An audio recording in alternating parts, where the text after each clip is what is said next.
Vivre dans votre propre esprit, c'est comme habiter une maison que vous n'avez pas construite. Chaque pensée, chaque règle, chaque « tu devrais » a été placée là par quelqu'un d'autre. Et pourtant, vous parcourez ces couloirs comme s'ils étaient les vôtres. Vous vous êtes habitué au bruit, au désordre, aux fissures, tellement que vous ne les remarquez plus. Et c'est là que le véritable problème commence. Vous confondez la domestication avec l'identité. Vous n'êtes pas cassé. Vous êtes programmé. Programmé pour réagir, pas pour choisir, pour souffrir, pas pour questionner, pour vivre vite, mais ressentir peu. Le monde veut que vous restiez distrait, épuisé, docile. Il veut que vous continuiez à répéter la même vie qui vous éteint pendant que vous pensez que vous n'avez pas le choix. Et voici la vérité sans phare. Oui, vous avez le choix. Vous l'avez toujours eu. Cette vidéo existe pour vous secouer, pour que vous ouvriez les yeux sans adoucissant ni beau discours.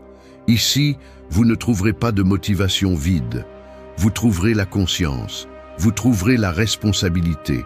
Vous trouverez un miroir devant lequel vous ne pourrez pas vous mentir.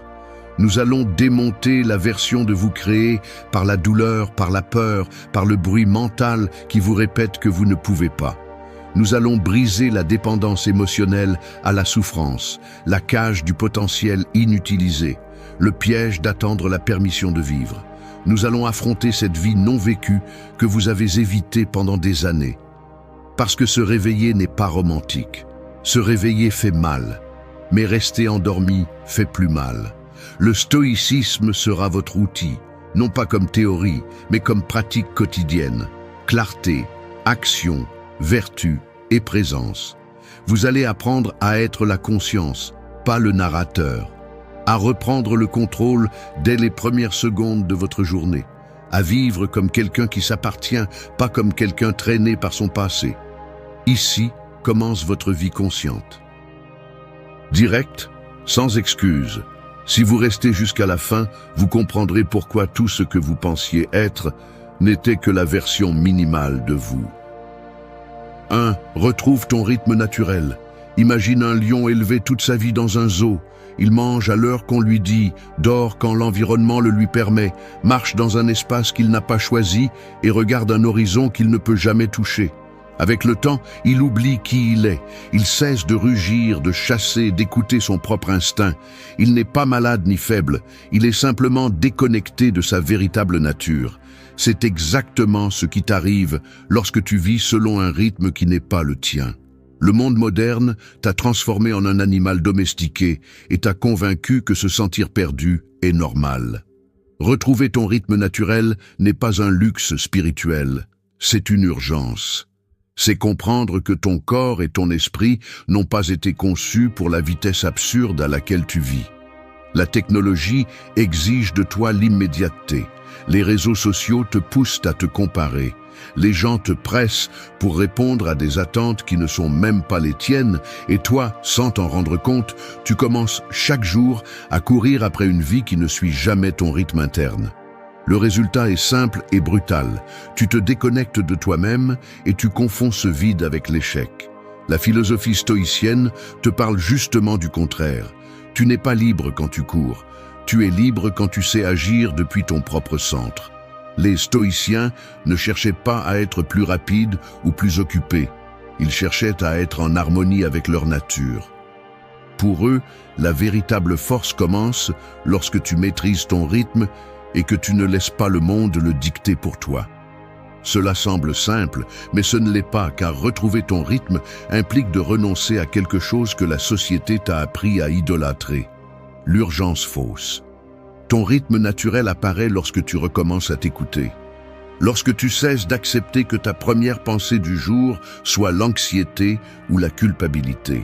Lorsque tu ne te jettes pas directement sur ton téléphone pour consommer du bruit étranger. Lorsque tu respires, observes et décides qui tu es avant que ton environnement ne décide pour toi. Ce n'est pas du mysticisme, c'est de la neurobiologie. Ton esprit ne peut pas fonctionner correctement s'il n'a pas une direction consciente chaque matin. Se réveiller sans intention est comme donner les clés de ta vie au hasard et espérer qu'il te mène à bon port. Retrouver ton rythme signifie aussi arrêter de vivre en réagissant. Dès que tu te réveilles, il y a déjà des notifications, des responsabilités, des attentes et du bruit externe qui frappent ton esprit comme une pluie de flèches. C'est pourquoi ta journée se passe en pilote automatique. C'est pourquoi tu tombes dans des schémas qui ne te plaisent même pas. C'est pourquoi tu te sens épuisé même quand tu n'as rien fait d'extraordinaire. Ce n'est pas un manque d'énergie, c'est un manque d'alignement. Et voici la partie agressive mais réelle. Si tu ne retrouves pas ton rythme, quelqu'un d'autre va utiliser le sien pour gouverner ta vie. L'entreprise, la famille, le partenaire, la société, quiconque a besoin que tu sois psychologiquement disponible. Si tu ne choisis pas ton rythme, d'autres le feront pour toi et tu deviendras une extension de leurs urgences. C'est aussi simple que ça. Quelle est la première étape pour sortir de cette domestication psychologique? T'arrêter, observer, écouter ta respiration, te demander ce dont tu as besoin avant de te demander ce que le monde exige de toi. Choisir un rythme qui te permet de penser au lieu de simplement survivre. Personne ne peut construire une vie consciente à partir d'un corps accéléré et d'un esprit épuisé. Tu dois te reconnecter avec ce que ton propre être te dicte, pas avec ce que l'environnement te programme. Retrouver ton rythme naturel, c'est redevenir le lion qui se souvient de qui il est.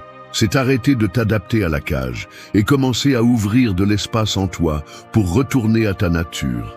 Non pas pour fuir le monde, mais pour l'affronter avec ta propre force. Lâche l'identité basée sur la douleur. Il y a des gens qui marchent dans la vie comme s'ils portaient un sac à dos plein de pierres, mais quand tu leur dis de le poser par terre, ils s'y accrochent encore plus fort. Non pas parce qu'ils veulent souffrir, mais parce qu'ils ne savent plus qui ils seraient sans ce poids. La douleur devient une sorte de nom de famille émotionnelle, une identité déguisée en histoire personnelle. Tu l'as aussi fait. Nous l'avons tous fait. Nous utilisons de vieilles blessures comme si elles étaient des justificatifs pour notre présent. Nous disons que nous sommes ainsi parce qu'on nous a blessés, parce qu'on nous a déçus, parce que nous avons eu de la malchance, parce que la vie a été injuste. La douleur cesse d'être un événement et devient notre nom interne. Le problème est qu'une identité basée sur la douleur ne te protège pas, elle t'enferme. La douleur te fait te sentir spécial pendant un moment, parce qu'elle te donne une histoire à raconter, mais elle te condamne aussi à la répéter. Chaque fois que tu dis « je suis comme ça à cause de ce que j'ai vécu », sans t'en rendre compte, tu renouvelles un contrat psychologique avec ton passé. C'est comme si tu signais chaque jour que cette blessure a du pouvoir sur toi. Et tant que tu continues à signer, peu importe combien tu veux avancer, tout te ramène au même point de départ. La philosophie stoïcienne a une position agressivement honnête à ce sujet. Pour un stoïcien, la blessure ne te définit pas. Ce qui te définit, c'est ta réponse. En d'autres termes, la douleur peut t'expliquer, mais elle ne peut pas te représenter. Les stoïciens ne niaient pas la souffrance, ils la regardaient en face, ils la reconnaissaient, ils l'acceptaient, mais ils ne permettaient jamais qu'elle devienne une identité, parce qu'ils savaient que la douleur est une visiteuse, pas une propriétaire, et tu as laissé qu'elle devienne propriétaire. La douleur devient une identité quand tu l'utilises comme une boussole, quand chaque décision naît de la blessure, quand tu te comportes à partir de la peur, quand tu réagis à partir de l'insécurité, quand tu interprètes tout à travers le filtre du dommage. Tu finis par vivre une vie conçue par ton passé, pas par ta conscience. Et voici la vérité inconfortable. Cette identité te limite plus que toute personne qui t'a blessé. La douleur devient une addiction parce qu'elle te donne quelque chose de prévisible. Elle te dit « tu es ceci » et tu l'acceptes parce que c'est ce que tu connais. Mais ce qui est connu n'est pas toujours sain. Ce qui est familier n'est pas toujours liberté. Lâche cette identité. Pas de manière romantique ou superficielle, mais de manière consciente et brutalement honnête. Lâche-la en comprenant qu'elle n'est pas une partie essentielle de toi. Lâche-la parce qu'elle te vole ton futur et te maintient petit. Lâche-la parce que si tu ne le fais pas, tu vas continuer à vivre comme un personnage secondaire d'une histoire passée qui s'est terminée il y a des années. Et lâche aussi le rituel que tu fais avec ta propre souffrance. Ne transforme pas ta blessure en un autel émotionnel. Arrête de la répéter pour justifier tes décisions. Arrête de la projeter sur les nouvelles personnes qui entrent dans ta vie. Arrête de l'utiliser comme une excuse pour ne pas changer. Chaque fois que tu répètes ton traumatisme comme s'il était un mantra, tu le renforces. Tu le rends réel. Tu le maintiens en vie. Et ce n'est pas guérir, c'est perpétuer. Le stoïcisme t'offre une sortie claire. Interprète ta douleur comme une information, pas comme une identité. L'information t'aide à grandir. L'identité t'arrête. L'information te permet d'agir différemment. L'identité t'oblige à répéter. L'information libère. L'identité enchaîne. Ta vie consciente ne peut commencer que lorsque tu comprends ceci. Ta douleur était réelle, mais ce n'est pas ta vérité. C'était une expérience, pas une définition. C'était un chapitre, pas le titre du livre. Tu n'es pas la blessure. 3. Remplace le potentiel par l'action. Un corbeau peut voler des kilomètres, traverser des tempêtes et atteindre n'importe quel point du ciel. Mais s'il passe trop de temps sur la même branche d'un arbre à imaginer son vol, il finit par croire que la branche est son territoire naturel. Il se convainc qu'il peut voler, mais il ne vole jamais. C'est le piège du potentiel. Il te fait te sentir fort sans bouger d'un centimètre. Il te fait croire que tu avances alors que tu restes exactement au même endroit. Le potentiel est confortable, mais c'est aussi un piège. Tu sais que tu pourrais être plus fort, plus discipliné, plus courageux, plus authentique. Tu l'as ressenti de nombreuses fois. Tu as eu des moments de clarté où tu vois exactement qui tu pourrais devenir. Mais ensuite, la vie continue, le bruit t'absorbe, l'esprit automatique reprend le contrôle et ce potentiel devient une fantaisie qui n'existe que dans ta tête. Tu finis par accumuler des rêves comme s'ils étaient des objets stockés dans une pièce où tu n'entres jamais. Cela crée un sentiment de faux pouvoir qui t'intoxique. Tu crois que tu as des possibilités illimitées, alors qu'en réalité, tu es paralysé. La philosophie stoïcienne ne tolère pas cette paralysie. Pour un stoïcien, le potentiel sans action est une faiblesse déguisée en vertu. C'est la preuve que tu ne maîtrises pas encore ta volonté. Les stoïciens enseignaient que l'action imparfaite est toujours supérieure au rêve parfait, parce que le rêve ne change rien, mais l'action te transforme. Ce que tu fais définit qui tu es. Ce que tu imagines ne définit que ce que tu évites. Le potentiel te séduit parce qu'il ne te demande pas de sacrifice. Il ne te demande pas de changer tes habitudes. Il ne t'oblige pas à affronter tes peurs. Il ne te met pas mal à l'aise. C'est comme vivre à l'intérieur d'une carte sans parcourir le terrain. Tout semble possible parce que rien n'est réel. L'action, en revanche, est brutale. Elle te confronte. Elle te demande de choisir. Elle t'oblige à assumer la responsabilité. Elle te dévoile face à ta propre incohérence. C'est pourquoi nous évitons d'agir, parce que l'action révèle la vérité sur nous-mêmes. Mais voici la partie agressive et honnête que tu as besoin d'entendre. Tu n'es pas bloqué parce que tu ne sais pas quoi faire. Tu es bloqué parce que tu ne fais pas ce que tu sais que tu dois faire. Tu restes à rêver parce qu'agir impliquerait d'abandonner des histoires qui te protègent.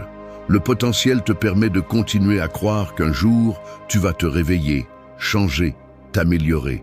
Ce « un jour » est un mensonge que tu te racontes pour te sentir moins coupable.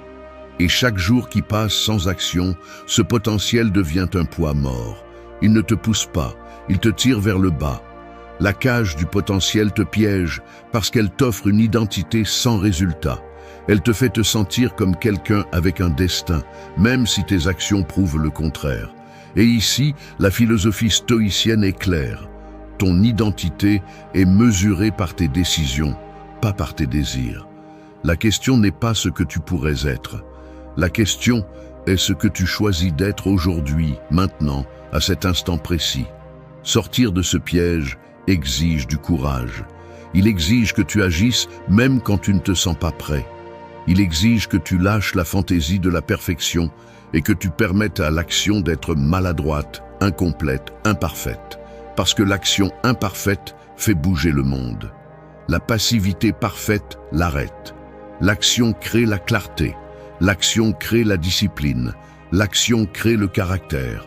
Le potentiel ne crée que des excuses. Cette étape est simple mais féroce. Fais quelque chose. Ne le planifie pas. Ne l'analyse pas trop. Ne le remets pas à plus tard. Fais-le.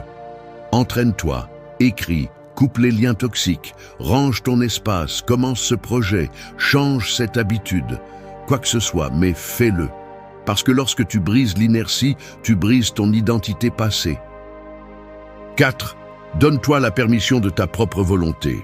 Un aigle ne demande pas la permission d'ouvrir ses ailes. Il ne demande pas si le vent l'accepte. Il ne consulte pas si le ciel l'approuve. Il n'attend pas de validation de la part d'aucune créature terrestre. Il déploie simplement sa force parce qu'il sait que sa nature est de voler. Toi, par contre, tu as passé trop d'années à demander la permission d'être qui tu es déjà à l'intérieur. Tu as vécu comme si ta vie avait besoin de la signature des autres pour avancer. Et c'est l'un des conditionnements les plus silencieux et dangereux qui existent. L'idée que tu as besoin d'une approbation externe pour bouger, changer, décider ou grandir. Le pire, c'est qu'on ne te l'a pas directement enseigné. Tu l'as absorbé, tu l'as imité, tu l'as normalisé. Tu as appris à regarder autour de toi avant de regarder à l'intérieur. Tu as appris à attendre le signal des autres pour activer le tien. Tu es devenu quelqu'un qui consulte plus qu'il ne décide. La philosophie stoïcienne a une position complètement opposée. Pour un stoïcien, la volonté est sacrée. C'est le noyau de ta liberté. C'est le point où tu décides si ta vie est gouvernée par toi ou par les attentes des autres. Les stoïciens comprenaient que vivre en attendant la permission est une forme douce d'esclavage psychologique. Parce que si tu as besoin d'approbation pour bouger, tu en auras aussi besoin pour t'arrêter. Et si quelqu'un peut définir quand tu agis, il peut aussi définir qui tu es. Le problème n'est pas que tu cherches l'acceptation. Nous voulons tous, à un certain niveau, nous sentir connectés aux autres. Le vrai problème est lorsque tu conditionnes ta croissance à l'opinion de personnes qui ne vivent même pas avec intégrité leur propre vie. Tu demandes la permission à ceux qui n'osent pas. Tu demandes l'approbation à ceux qui ne comprennent pas ta vision. Tu attends la validation de personnes qui ne se sont même pas validées elles-mêmes. Et dans ce processus, ta volonté s'éteint.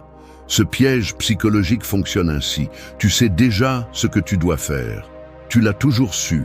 Mais tu ne le fais pas parce que tu attends un « c'est bien », un « je te soutiens », un « fais-le », un « c'est ça ». Tu cherches l'autorisation dans les regards, les mots, les attitudes et les signaux qui n'arriveront jamais. Et quand ils n'arrivent pas, tu interprètes le silence comme un rejet. C'est l'erreur. Personne n'a l'obligation de te donner la permission de vivre ta vie. La permission la plus importante est celle que tu te donnes. Et cette permission ne se négocie pas. Elle se déclare, elle se maintient.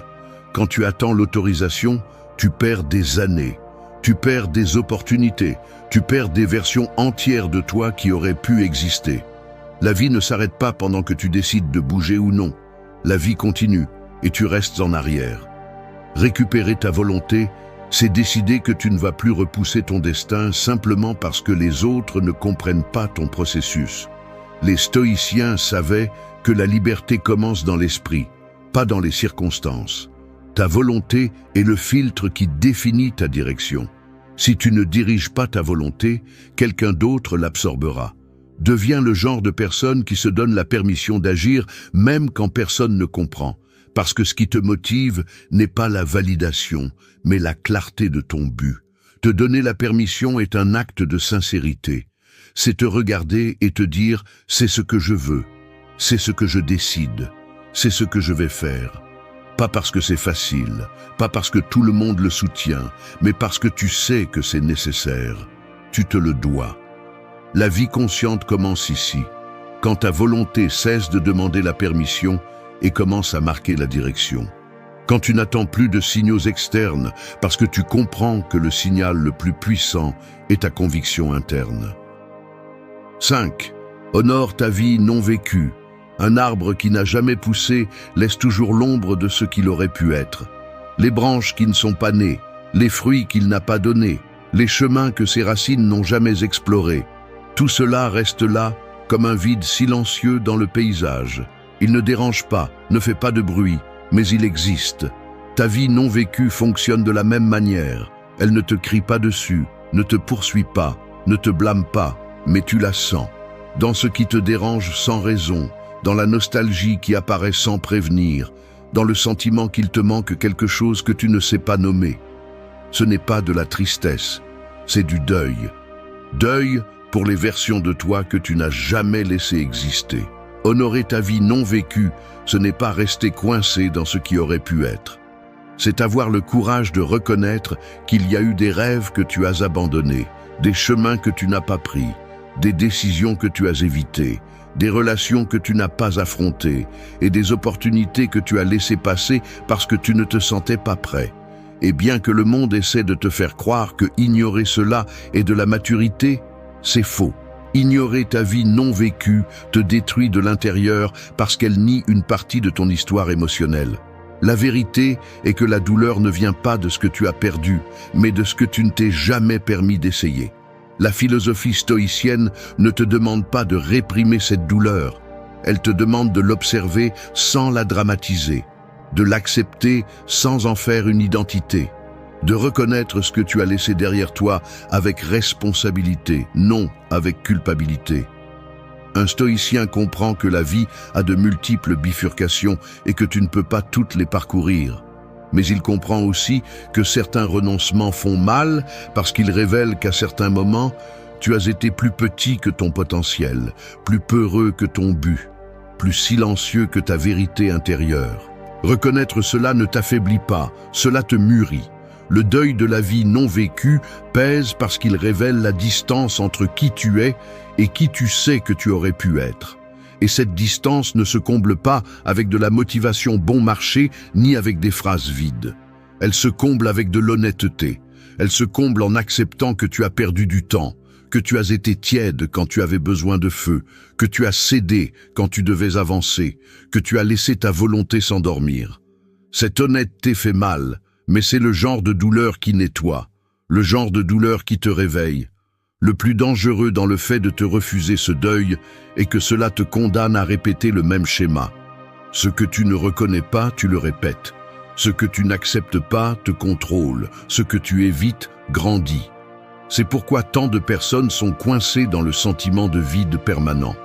Ce n'est pas de la dépression, ce n'est pas de la confusion, ce n'est pas de la malchance. C'est de la vie non vécue accumulée. C'est la conscience qui te demande de regarder ce que tu as ignoré. C'est ton intérieur qui te rappelle que tu n'as pas été créé pour le confort du regret silencieux. Honorer ta vie non vécue signifie regarder tes rêves abandonnés sans honte, tes décisions lâches sans excuse, tes parties oubliées sans rejet.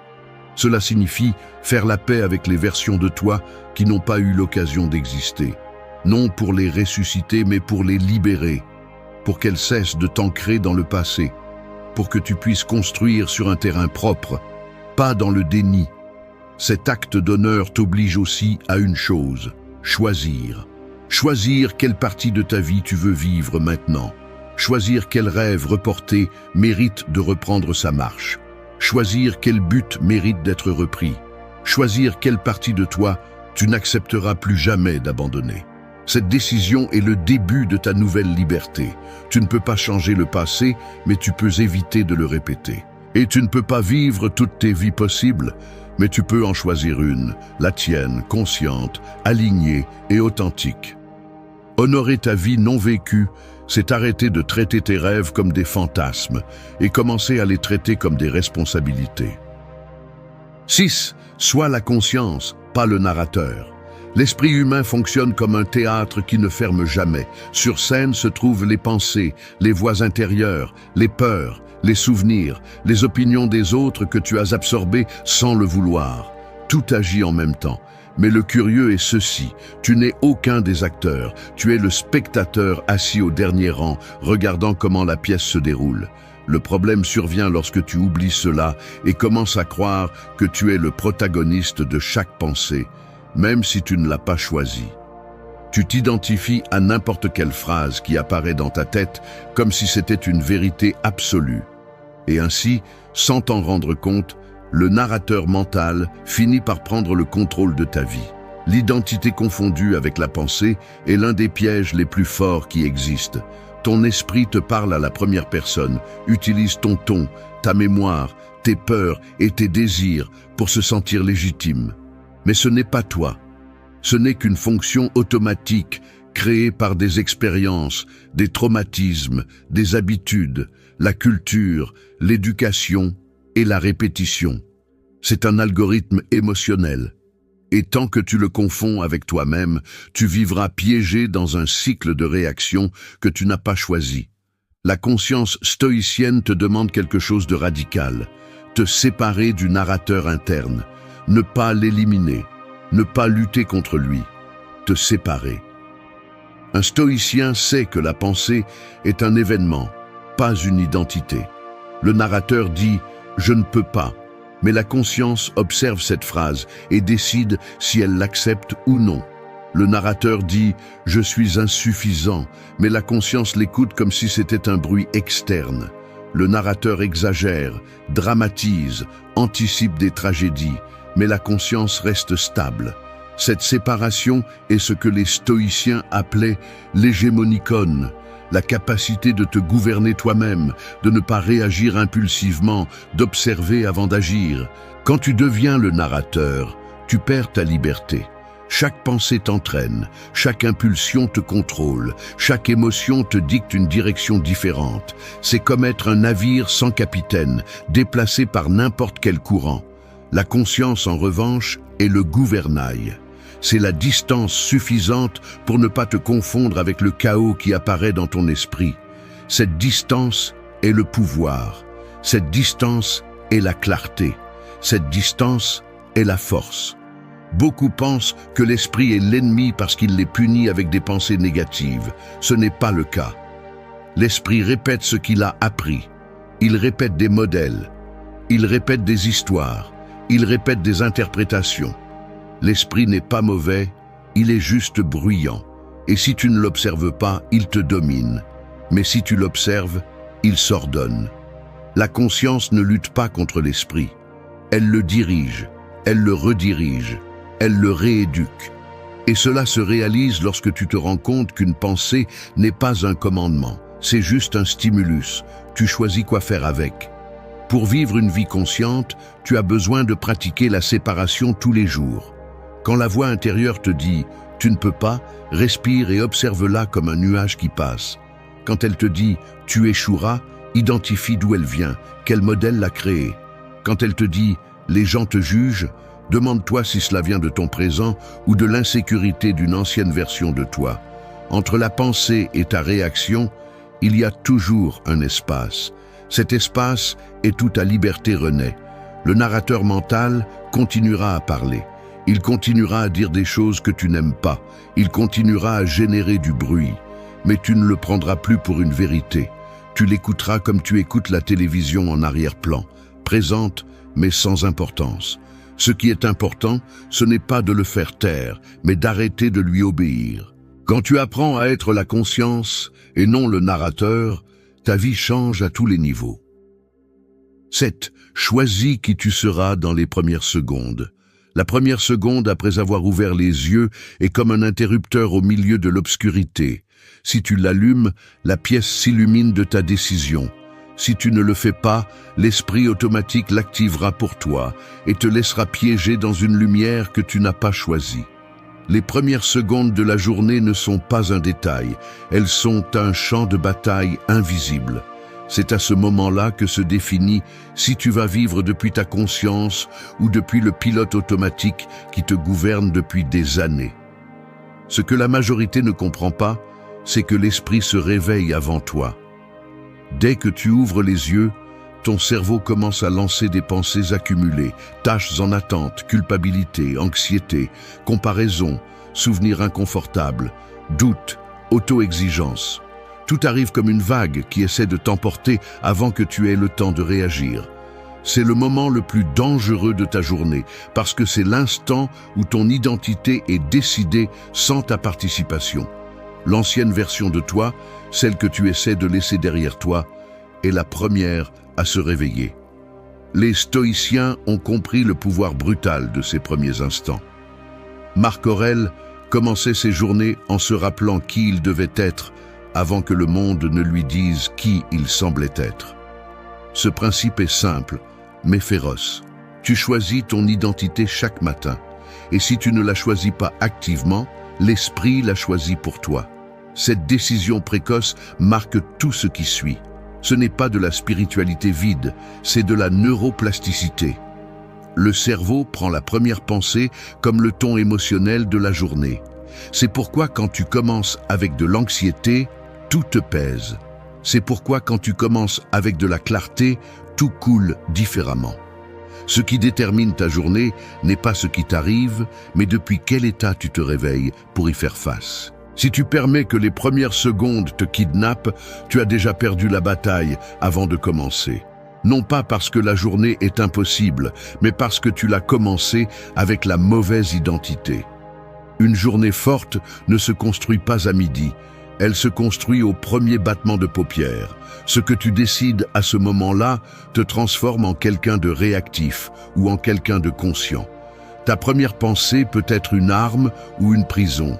Elle peut être « je ne peux pas »,« quelle fatigue », encore la même chose. Ou elle peut être « je suis là »,« je décide »,« aujourd'hui je me gouverne ».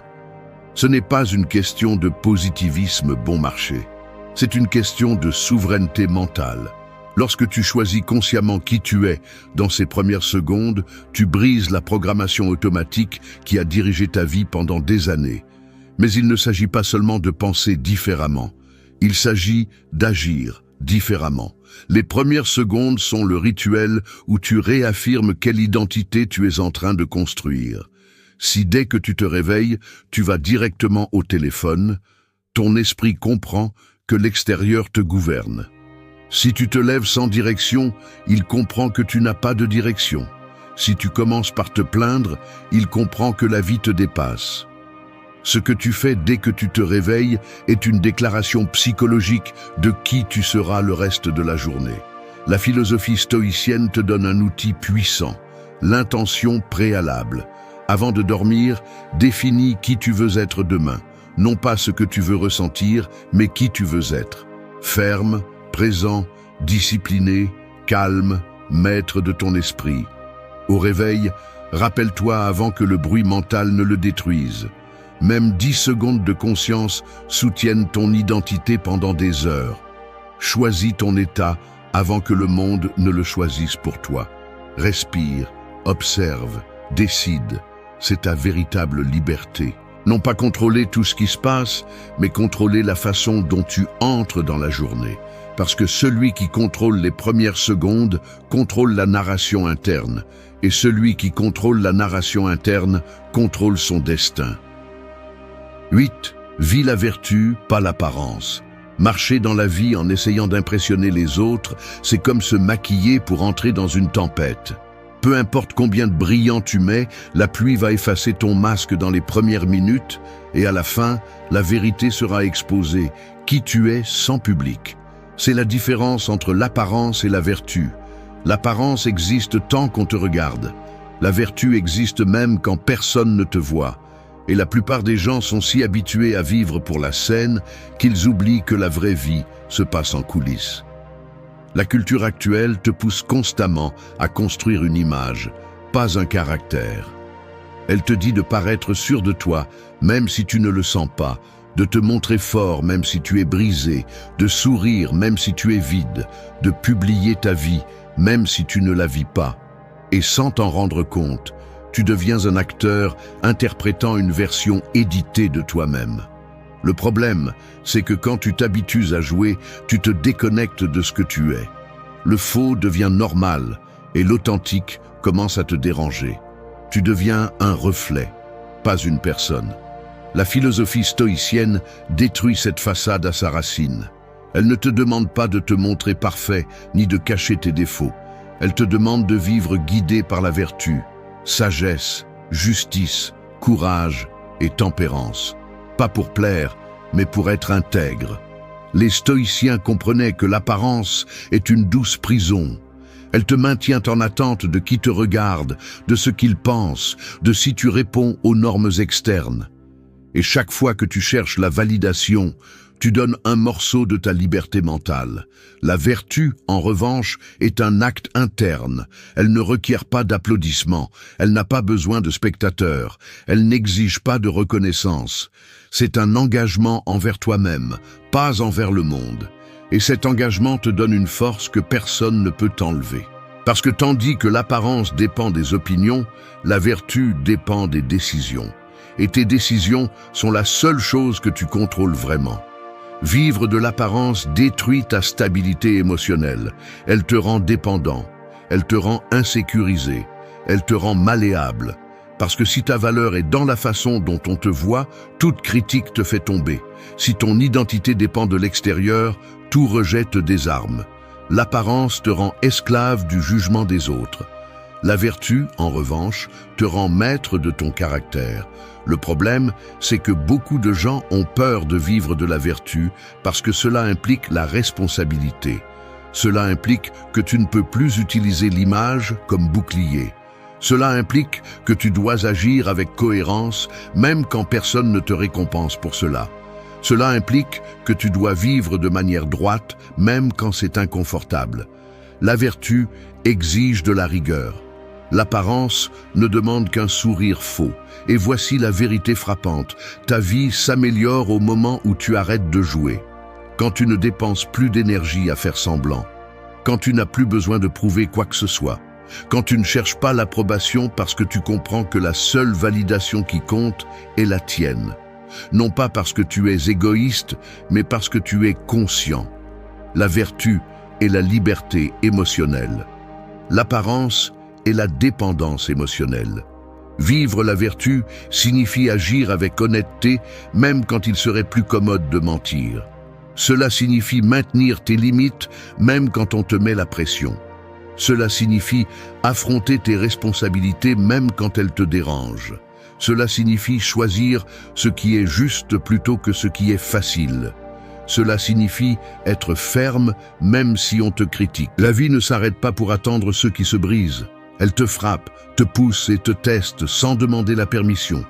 Et si tu ne renforces pas ton esprit, n'importe quel mot, n'importe quel rejet ou n'importe quel échec peut te démolir complètement. C'est pourquoi tu es ici, parce que tu sais que tu ne peux plus continuer à vivre avec des émotions qui te contrôlent, des réactions qui te trahissent et des pensées qui te brisent de l'intérieur. Devenir quelqu'un de fort émotionnellement n'est pas un luxe, c'est une nécessité. Il ne s'agit pas de devenir froid, mais de cesser d'être manipulable par ce qui se passe à l'extérieur. Il s'agit de répondre fermement quand tout le monde réagit impulsivement, de rester serein quand les autres explosent, de ne laisser personne décider de ta paix ni de ta valeur. Ce que tu vas apprendre ici n'est pas théorique, c'est pratique, c'est la vie réelle, c'est la discipline mentale. Ce sont des principes stoïciens appliqués au quotidien pour que tu agisses avec clarté, même sous pression, pour que les déceptions ne te renversent pas et pour que ton esprit soit un espace ordonné, fort et sous ton contrôle, pas sous le contrôle de tes émotions. Cette vidéo est faite pour les personnes qui en ont assez de se briser pour n'importe quoi, qui veulent devenir fermes, sereines et inébranlables. Et si tu restes jusqu'à la fin, je vais te donner 8 leçons que n'importe qui peut appliquer, mais que très peu ont le caractère pour pratiquer. Si tu es prêt à arrêter de réagir comme avant et à commencer à vivre avec une véritable force intérieure, avançons. 1. Forge ta cuirasse émotionnelle. Forger une cuirasse émotionnelle est comme tremper un métal dans le feu. D'abord il se chauffe, puis il est frappé, ensuite il se refroidit et enfin il se renforce. Ton caractère fonctionne de la même manière. Chaque coup émotionnel, chaque déception, chaque trahison et chaque chute ne sont pas là pour te détruire, mais pour te modeler. Ce que la plupart des gens font, c'est se briser à la première étincelle, réagir sans réfléchir, perdre le contrôle et transformer un coup en une blessure permanente. Tu ne peux pas te permettre ce luxe si tu veux vraiment devenir quelqu'un de solide et d'inébranlable, car une cuirasse émotionnelle ne se fabrique pas dans le confort. Elle se crée au milieu de la pression et du chaos. La première chose que tu dois comprendre est que personne ne va te protéger des émotions intenses. Ni la famille, ni les amis, ni les relations, ni la vie elle-même. Les gens peuvent te soutenir, mais ils ne peuvent pas te donner de la force. La force s'entraîne en toi, en silence et avec discipline. La cuirasse émotionnelle n'est pas de la froideur, car la froideur est une défense par peur. Ta cuirasse est la conscience, c'est le contrôle de soi, c'est la maturité. C'est la capacité de ressentir, mais de ne pas laisser ce que tu ressens décider pour toi. C'est agir avec lucidité, même lorsque tes émotions tentent de te pousser vers le désastre. Pour construire cette cuirasse, tu dois arrêter de prendre tout ce qui se passe personnellement. La plupart des gens se détruisent parce qu'ils interprètent chaque geste, chaque mot et chaque action des autres comme une attaque directe. Ils pensent que tout est contre eux, alors qu'en réalité, les gens agissent en fonction de leur propre histoire, de leurs propres peurs et de leurs propres limites. Lorsque tu arrêtes de croire que tout t'affecte personnellement, tu deviens instantanément plus fort. La cuirasse émotionnelle commence lorsque tu décides de ne pas réagir comme un réflexe automatique, mais comme un être humain conscient. Une autre partie clé est de maîtriser tes déclencheurs. Nous avons tous des points faibles, mais le fort les reconnaît, les observe et les entraîne. Si quelque chose t'irrite, tu ne l'évites pas, tu l'étudies. Si quelque chose te fait mal, tu ne le réprimes pas, tu le confrontes. Si quelque chose te déstabilise, tu ne le justifies pas, tu le démontes. Lorsque tu transformes tes points faibles en points d'entraînement, ta cuirasse cesse d'être une protection temporaire et devient une structure interne solide. Chaque jour, tu as l'opportunité de t'entraîner. Chaque irritation est un morceau de métal que tu trempes. La cuirasse émotionnelle implique également une résistance au jugement des autres. Tu ne peux pas être fort si tu dépends de la façon dont on te perçoit. Si un commentaire te détruit, si une opinion te fait tomber, les gens vont toujours juger, critiquer ou mal interpréter. Toujours. C'est à toi de décider si cela entre dans ton esprit ou rebondit sur ta cuirasse. La force ne consiste pas à prouver quoi que ce soit, mais à ne pas permettre à quoi que ce soit de s'immiscer là où il ne le devrait pas. Être émotionnellement fort signifie que ta valeur n'est plus entre les mains d'autrui, elle est dans ton propre jugement, ta propre pensée et ta propre discipline. Et le plus important, une cuirasse émotionnelle ne signifie pas t'isoler du monde, mais filtrer le monde. Cela ne signifie pas arrêter de ressentir, mais apprendre à ressentir intelligemment. Cela ne signifie pas arrêter de faire confiance, mais choisir où et en qui placer ton énergie. La cuirasse n'est pas un mur qui te sépare de la vie, c'est un filtre qui te protège de ce qui essaie de te saboter. Lorsque tu la construis bien, tu peux marcher dans n'importe quel environnement, tu peux affronter n'importe quel commentaire et tu peux supporter n'importe quelle pression sans perdre ta stabilité interne. Forger ta cuirasse émotionnelle est la première étape pour devenir quelqu'un qui ne se brise pas de l'intérieur, même si la vie le frappe de l'extérieur. Et si cette première étape exige de la discipline et du caractère, c'est parce que tu commences à entrer dans le territoire de ceux qui évoluent vraiment. 2. Libère ta valeur des résultats. Libérer ta valeur des résultats est comme séparer l'or de la terre. De l'extérieur, il peut sembler que tout est mélangé, que ta valeur dépend de ce que tu accomplis, de ce que tu gagnes, de ce que les autres reconnaissent. Mais quand tu commences à creuser en toi, tu découvres quelque chose d'essentiel. L'or a toujours été là, simplement recouvert d'attente, de pression, de peur et d'obsession pour ce qui se passe à l'extérieur. La plupart des gens sont pris dans cette erreur. Ils pensent qu'ils valent plus quand ils réussissent et moins quand ils échouent, comme s'ils étaient des produits et non des êtres humains. Cette mentalité détruit le caractère, brise l'estime de soi et te rend émotionnellement fragile. Si le résultat est mauvais, tu t'effondres. Si c'est bon, tu te sens grand. Et ainsi, tu vas dans la vie sans stabilité interne. Quand tu comprends que ta valeur n'est liée à aucun résultat, respirer devient plus facile. Non pas parce que tu arrêtes de faire des efforts, mais parce que tu arrêtes de t'attacher à la peur. Quand tu fais quelque chose et que ça ne marche pas, cela ne signifie pas que tu es insuffisant, cela signifie que tu es en train d'apprendre. Quand tu fais quelque chose et que ça marche, cela ne signifie pas que tu es invincible, cela signifie que tu progresses. Le résultat ne définit pas qui tu es, il montre seulement où tu en es à ce moment-là. Et c'est le plus gros problème que la plupart des gens ont, ils pensent que leur performance est un verdict permanent. Tu te trompes aujourd'hui et tu te déclares un échec. Tu réussis quelque chose et tu penses que tu es déjà complet. Ce manque d'équilibre émotionnel est ce qui t'affaiblit. Si tu veux être émotionnellement fort, tu dois arrêter de lier ton identité à ce qui se passe à l'extérieur. Quand tu te détaches de ce schéma, un type de pouvoir interne se libère que presque personne ne connaît. Tu ne réagis plus avec anxiété quand les choses ne se passent pas comme tu l'espérais, parce que ta valeur reste intacte. Tu ne cherches plus désespérément la validation, parce que tu n'en as pas besoin pour confirmer qui tu es. Une erreur ne te détruit plus, parce que tu la vois pour ce qu'elle est vraiment, de l'information, pas une sentence. La sérénité commence quand tu comprends que ta valeur est une constante et que les résultats sont variables. Tu ne peux pas permettre à ce qui est variable de décider de ce qui est constant. Pour y arriver, tu dois entraîner une chose, l'auto-observation. Chaque fois que tu sens qu'un résultat t'affecte, remets en question la pensée automatique qui apparaît. Demande-toi si tu réagis à partir de ta valeur ou de ton ego. L'ego veut toujours gagner, veut être reconnu, veut prouver, veut contrôler. La valeur interne n'a besoin de rien de tout cela, elle a seulement besoin de cohérence. Ta tâche n'est pas de gagner chaque bataille, c'est de rester ferme dans qui tu es, peu importe ce qui se passe. Si tu fais ce qui est juste et que le résultat ne suit pas, tu restes fort.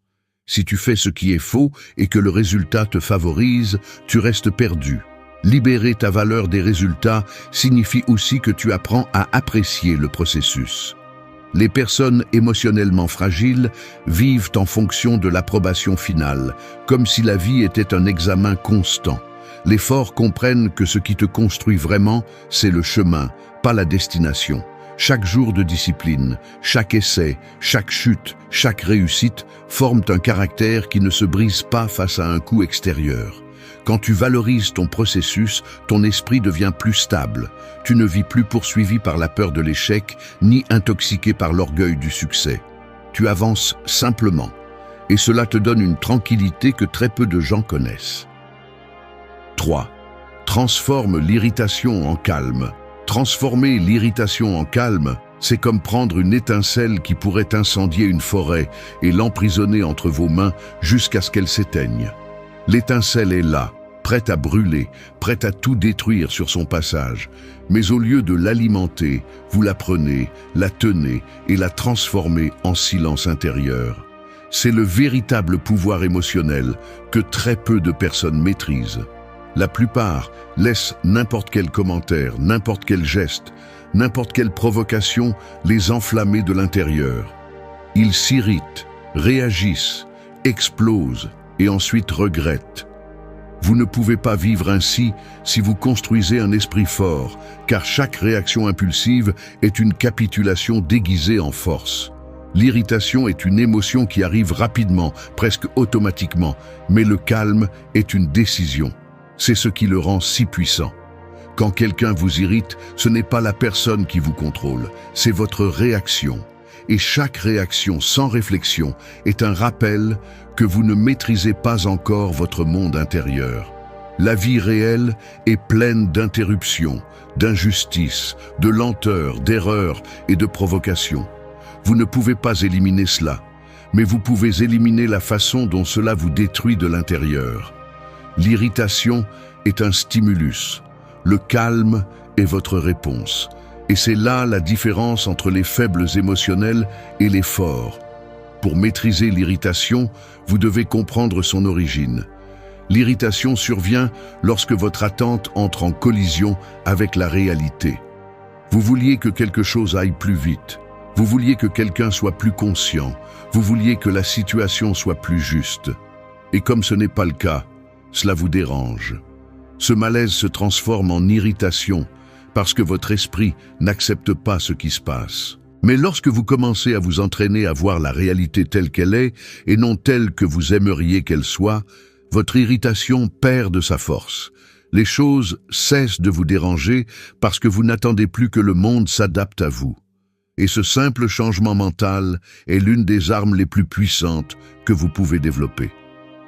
Un autre point important est d'apprendre à créer de l'espace entre l'impulsion et la réponse. Les personnes émotionnellement faibles réagissent en millièmes de seconde sans réfléchir, comme si elles étaient des marionnettes de leurs émotions. Les personnes émotionnellement fortes respirent, observent, traitent et ensuite choisissent. Cet espace de 2 secondes peut sauver des disputes, éviter des décisions impulsives et maintenir votre stabilité. Il ne s'agit pas de réprimer ce que vous ressentez, il s'agit de le diriger. Lorsque l'irritation monte, vous ralentissez. Lorsque l'émotion crie, vous parlez plus doucement. Lorsque l'esprit veut courir, vous décidez de marcher. Ce contraste fait de vous une personne imperturbable. Pour transformer l'irritation en calme, vous avez besoin d'un entraînement constant. Chaque nuisance est une opportunité. Chaque personne difficile est un exercice. Chaque situation injuste est un poids émotionnel qui vous rend plus fort si vous le portez correctement. Au lieu de penser « cela me dérange », changez votre approche en « cela m'entraîne ». Ce simple changement transforme la vie en une salle de sport mental. Les personnes qui vous irritent deviennent vos maîtres. Les situations qui vous frustrent deviennent votre pratique et chaque jour vous devenez plus résistant. Vous ne cherchez pas à éviter le monde, vous cherchez à le dominer de l'intérieur. Le calme se renforce également lorsque vous comprenez qu'aucun élément externe ne devrait avoir le pouvoir de ruiner votre stabilité interne. Vous ne pouvez pas permettre qu'un mot, un geste ou une erreur vous vole de l'énergie. C'est trop de pouvoir accordé à quelque chose de trop petit. Le calme n'est pas de la passivité, c'est du contrôle absolu. C'est choisir consciemment où vous placez votre attention, votre énergie et votre réaction. 4. Transforme la peur en maître. Transformer la peur en maître, c'est comme marcher la nuit avec une lampe de poche qui n'éclaire que quelques pas. Car même si l'obscurité t'entoure, chaque pas que tu fais éclaire un peu plus le chemin. La peur est cette obscurité que tout le monde ressent. Mais ce qui te différencie n'est pas de l'éviter, mais d'avancer à l'intérieur d'elle. Les gens qui ne surmontent jamais rien s'arrêtent chaque fois qu'une peur apparaît, comme si la peur était un mur. Les personnes émotionnellement fortes comprennent quelque chose de différent. La peur n'est pas un mur, c'est une porte. Et derrière cette porte, il y a toujours de la croissance, de la force et de la clarté. C'est pourquoi les faibles fuient et les forts apprennent. La peur n'est pas synonyme de danger, la peur est synonyme d'incertitude. Et l'incertitude fait partie de tout ce qui est important dans la vie. Changer, prendre de grandes décisions, s'éloigner de ce qui te détruit, se rapprocher de ce qui t'exige, construire la discipline, commencer quelque chose de nouveau, laisser une étape derrière, tout cela active la peur. Non pas parce que tu es en danger, mais parce que tu sors de ce que tu connais. Le problème est que la plupart des gens interprètent cette peur comme un signe qu'ils doivent s'arrêter. Toi non. Tu vas l'interpréter comme un signe que tu avances vers un lieu qui exige une version plus grande de toi. La peur ne devient un ennemi que lorsque tu ne la comprends pas. Lorsque tu crois qu'elle te dit « tu ne peux pas ». En réalité, ce qu'elle dit, c'est « cela te dépasse aujourd'hui ». Mais si tu l'affrontes, cela te dépassera demain. Chaque fois que tu fuis la peur, tu te fais plus petit. Chaque fois que tu l'affrontes, tu te fais plus grand. C'est le calcul émotionnel que peu de personnes acceptent. C'est pourquoi ceux qui grandissent rapidement sont souvent ceux qui s'exposent à des situations inconfortables, qui regardent la peur en face, qui ne cherchent pas de certitude absolue, mais une bravoure progressive. Ils n'ont pas besoin d'être invincibles, ils ont juste besoin d'être déterminés. Pour transformer la peur en maître, tu dois commencer par observer ce qui te fait vraiment peur. Normalement, ce n'est pas la situation en elle-même, mais les histoires que ton esprit crée autour d'elle. Tu ne crains pas de parler, tu crains d'être jugé. Tu ne crains pas d'essayer, tu crains d'échouer. Tu ne crains pas d'avancer, tu crains de perdre. Lorsque tu sépares l'émotion de l'histoire, la peur devient plus petite et gérable. Au lieu de dire « cela me fait peur », demande-toi « quelle histoire je raconte qui me fait me sentir ainsi ?» Cette simple analyse réduit la force émotionnelle de la peur presque instantanément. Une autre étape cruciale est de bouger même si tu ressens de la peur. N'attends pas qu'elle disparaisse pour agir, car cela ne fonctionne pas ainsi. La peur se réduit avec l'action, pas avec la pensée. Plus tu penses à quelque chose, plus tu le rends grand. Plus tu agis, plus il devient petit. L'action est l'antidote à la paralysie émotionnelle. Lorsque tu fais un pas, même petit, ton esprit reçoit un signal clair que tu as le contrôle, que tu n'es pas arrêté, que tu n'es pas à la merci de la peur. Et à chaque pas, l'obscurité devient moins oppressante, moins intimidante. Transformer la peur en maître nécessite également d'accepter que l'échec ne te définit pas. Beaucoup de gens craignent d'avancer parce qu'ils croient que se tromper détruit leur valeur. Cette mentalité est l'une des plus grandes prisons qu'une personne peut avoir. L'échec est une expérience, c'est de l'information, c'est une correction. Ce n'est pas une identité, ce n'est pas une sentence, ce n'est pas le reflet de qui tu es. Lorsque tu cesses de craindre de te tromper, tu commences à avoir une liberté que peu de gens connaissent. 5. Réponds toujours avec sérénité. Répondre toujours avec sérénité, c'est comme tenir un verre plein d'eau, alors que tout le monde autour de toi te pousse, crie et bouge sans contrôle. Si ta main tremble, l'eau se renverse. Mais si tu gardes le pouls ferme, peu importe le chaos environnant, le verre reste intact. Cette fermeté est la sérénité, une maîtrise consciente que très peu de personnes atteignent parce que la plupart vivent en réagissant, pas en répondant. Tout le monde pense que la force se voit en élevant la voix, en démontrant le pouvoir, en répondant rapidement. Mais la vraie force est de garder le contrôle lorsque la situation essaie de te l'arracher. Répondre avec sérénité ne signifie pas toujours rester silencieux. Cela signifie savoir quand parler et quand ne pas le faire, quand agir et quand attendre, quand avancer et quand lâcher prise. La sérénité est une stratégie, pas de la passivité. C'est de la conscience, pas de la faiblesse.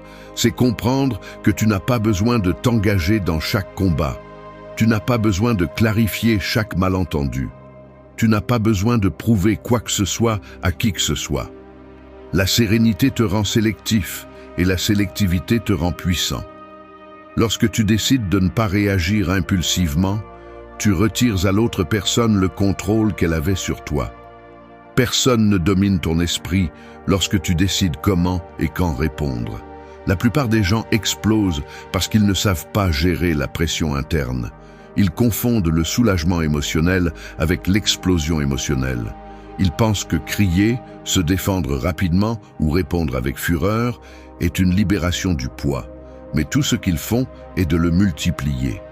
Ensuite, ils regrettent, se sentent mal, se blâment ou endommagent inutilement les relations. La sérénité brise ce cycle. Lorsque tu choisis de répondre calmement, tu transformes la pression en clarté. Tu ne te trahis pas avec des mots impulsifs, tu ne te punis pas avec des réactions inutiles et tu ne donnes pas de pouvoir à la colère momentanée. Pour répondre avec sérénité, tu as besoin de t'entraîner à l'observation interne. Avant de répondre, demande-toi si ta réponse vient de ta blessure, de ton orgueil ou de ta sagesse. Si elle vient de la blessure, tu vas exagérer. Si elle vient de l'orgueil, tu vas détruire. Si elle vient de la sagesse, tu vas résoudre. Cette analyse de 2 secondes te sépare de ceux qui vivent pris au piège dans leur propre manque de contrôle. La sérénité est une pause, mais pas une pause vide, c'est une pause intelligente. C'est la capacité de voir la situation telle qu'elle est, sans que tes émotions la déforment sur le moment. Cela implique également de comprendre que tout ne mérite pas ton énergie. La sérénité est une forme de nettoyage émotionnel. Elle t'aide à distinguer ce qui vaut ton temps et ce qui ne le vaut pas, ce qui mérite une réponse et ce qui mérite ton indifférence. Tout ce qui te dérange n'a pas besoin de ta voix. Toute provocation ne mérite pas ta présence. Toute injustice ne nécessite pas une explosion émotionnelle. Répondre avec sérénité, c'est dire « je décide », pas « la situation décide pour moi ». Cette différence est celle qui sépare celui qui contrôle ses émotions de celui qui se laisse contrôler par elles. La sérénité te protège également des manipulations externes. Beaucoup de personnes cherchent à provoquer pour mesurer ta stabilité. D'autres cherchent à te sortir de ton centre pour se sentir supérieur. Certains veulent voir comment tu réagis pour savoir si tu es contrôlable. Lorsque tu gardes ton calme, tu désarmes toute tentative de manipulation. La sérénité leur dit sans mots qu'ils ne peuvent pas t'entraîner dans leur chaos.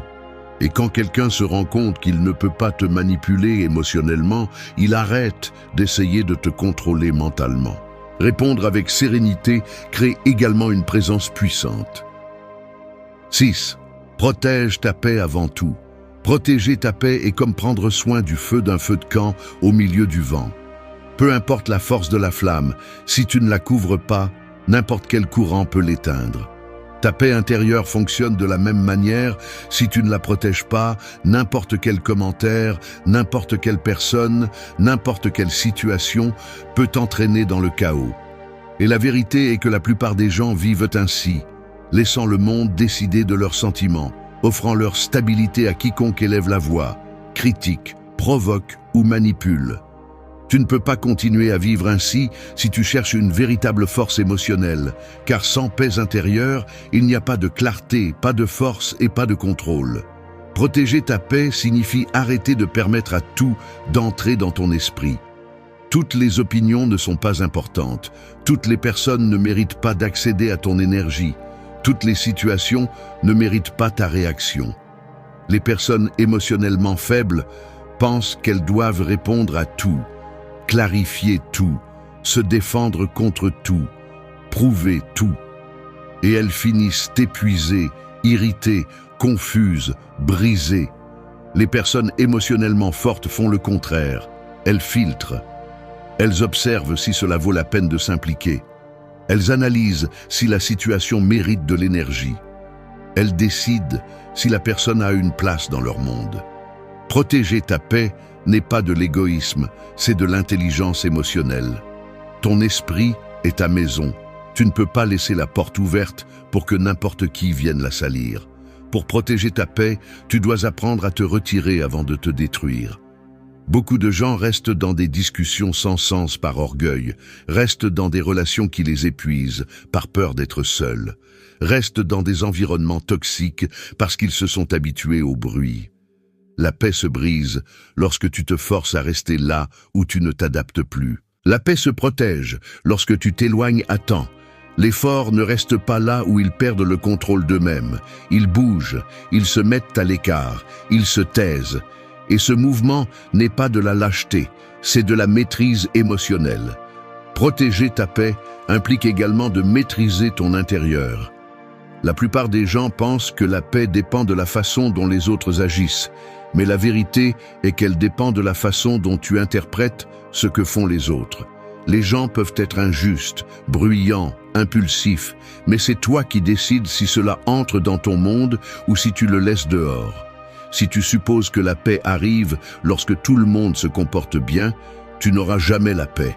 La véritable force réside dans le maintien de la stabilité même lorsque l'environnement ne coopère pas. Ton esprit doit devenir un espace où seul ce qui est nécessaire, utile et positif entre. Un autre point clé est d'arrêter de justifier la présence de ce qui te vole de l'énergie. Si une personne te draine toujours, ne l'excuse pas. Si un lieu te pèse toujours, ne te mens pas. Si une habitude te détruit, ne la rationalise pas. La paix se perd parce que tu tolères trop. Chaque fois que tu acceptes ce qui va à l'encontre de ton bien-être, ta stabilité s'affaiblit. Protéger ta paix est un acte d'honnêteté brutale. Cela implique de dire Cela ne me fait pas de bien et d'agir en conséquence. Et oui, cela dérange. Et oui, cela exige des décisions difficiles. Mais personne n'a atteint la paix intérieure sans choisir fermement ce qu'il laissait entrer dans sa vie. Il est également essentiel de créer des routines mentales qui renforcent ta sérénité. La paix n'apparaît pas par magie, elle se construit avec des habitudes quotidiennes. Respirer avant de réagir, penser avant de parler, analyser avant de répondre, observer avant de supposer. Chaque petit acte crée une stabilité interne. Chaque stabilité accumulée devient une paix soutenue. 7. Laissez l'esprit guider. Laisser l'esprit guider, c'est comme conduire un véhicule au milieu d'une tempête. La pluie frappe les vitres, le vent secoue la voiture, les lumières extérieures te confondent et le bruit extérieur cherche à te distraire. Si tu perds le contrôle du volant pendant une seconde, tu t'écrases. Mais si tu tiens fermement la direction, tu avances même si le chaos est intense. C'est ce qui se passe en toi lorsque les émotions tentent de prendre le contrôle. La tempête, c'est toi si tu ne formes pas ton esprit. Le conducteur, c'est toi quand tu décides de penser avant de ressentir, de raisonner avant de réagir, de guider avant de te laisser emporter. La plupart des gens sont dirigés par des impulsions, des commentaires, des provocations, des désirs momentanés et des émotions volatiles. Ils entrent dans des discussions qui ne valent rien, prennent des décisions sous le coup de la colère, abandonnent par peur ou cherchent la validation par l'insécurité. Puis ils se demandent pourquoi leur vie semble hors de contrôle. La réponse est simple, ils ont laissé l'émotion conduire. Quand l'émotion conduit, tu te heurtes toujours. Quand l'esprit conduit, tu avances toujours. Non pas parce que tu ne ressens pas, mais parce que tu ne permets pas à ce que tu ressens de décider pour toi. Laisser l'esprit guider ne signifie pas éteindre tes émotions, cela signifie les comprendre. L'émotion t'informe, l'esprit te dirige. L'émotion te prévient que quelque chose t'affecte, l'esprit décide quoi en faire. L'émotion monte rapidement, l'esprit stabilise. Le problème de beaucoup de gens est qu'ils écoutent l'émotion et font taire la raison. Tu vas pratiquer le contraire. Tu vas écouter l'émotion pour la comprendre, mais tu vas agir à partir de la clarté mentale. C'est le véritable pouvoir de l'autocontrôle. Agir à partir de la partie la plus forte de toi, pas de la plus vulnérable. Pour y parvenir, tu dois t'habituer à penser avec précision. Chaque fois que quelque chose te perturbe, demande-toi ce qui se passe réellement. Est-ce la situation ou est-ce ton interprétation? Est-ce la personne ou est-ce ton attente? Est-ce un véritable problème ou est-ce ton ego qui réagit? Cette simple question désactive les explosions émotionnelles. L'esprit analyse, sépare et organise ce que l'émotion déforme. Lorsque tu commences à faire ce processus automatiquement, tu deviens une personne impossible à manipuler et très difficile à déstabiliser. Laisser l'esprit guider implique aussi d'apprendre à différer la réaction. Tout ne mérite pas une réponse immédiate. En fait, presque rien ne le mérite. L'émotion veut toujours des réponses urgentes, rapides, impulsives. L'esprit veut des réponses stratégiques. Plus tu t'entraînes à t'arrêter quelques secondes avant de répondre, plus tu deviens fort. Ce petit espace mental te sauve de décisions qui nuisent à ta vie, à tes relations et à tes objectifs. Un autre point fondamental est de maintenir la clarté dans tes priorités.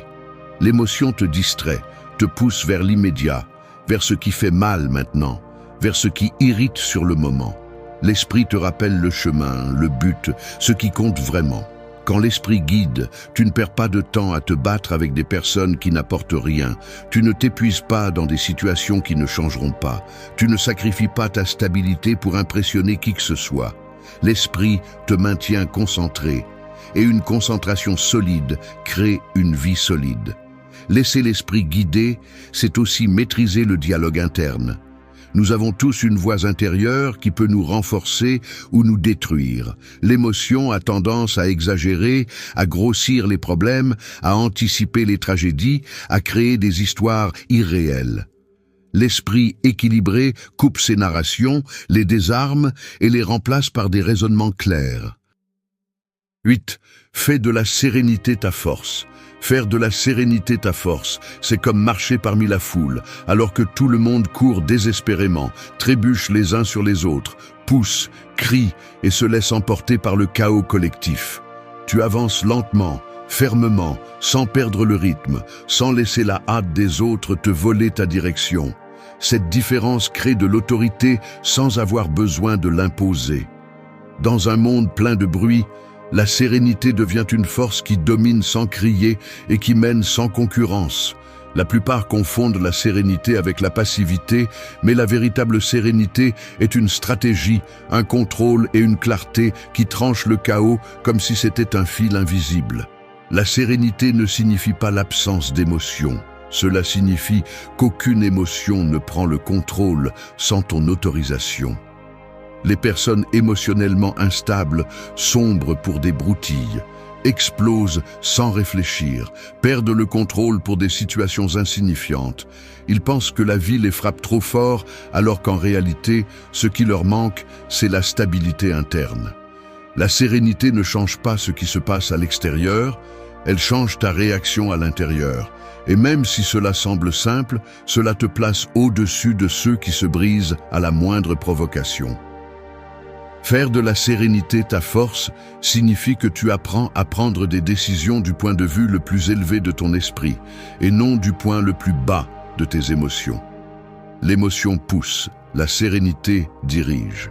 L'émotion précipite, la sérénité analyse. L'émotion dramatise, la sérénité ordonne. Chaque fois que tu choisis la sérénité, tu choisis la clarté. Chaque fois que tu choisis la clarté, tu choisis le contrôle. Chaque décision prise en sérénité est une décision qui te rapproche d'une vie plus solide, cohérente et stable. Un autre point important est que la sérénité te protège de la manipulation.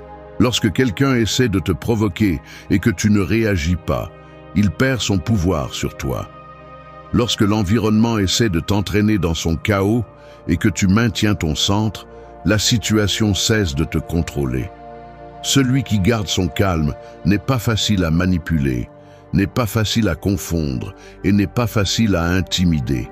C'est un énorme avantage dans la vie quotidienne, car cela te permet de voir des intentions cachées, de détecter des jeux émotionnels et d'éviter des conflits inutiles.